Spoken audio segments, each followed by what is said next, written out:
जब फांसी का फंदा गले में डाला गया तो बहुत डर गया था मैं, मौत के खौफ से नहीं, बल्कि उस झूठे इल्जाम की वजह से जिसके बाइस आपका नाम बदनाम हो सकता था। मेरे शेर, तुम हमारा फख्र हो। अपने प्यारों को मुश्किल में तन्हा छोड़ देना हमारी रिवायत नहीं। दुरुस्त फरमाया आपने।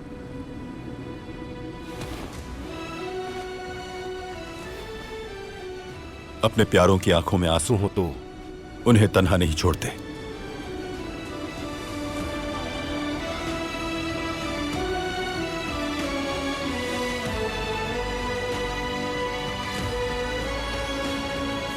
सोने के बारे में क्या खबर है उरुच?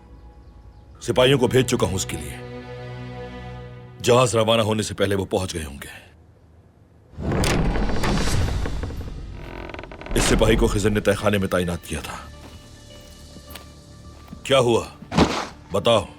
खिज़र को कैलिमनस के लोगों ने पकड़ लिया रईस, और ये हमारे जाल में फंस गया है।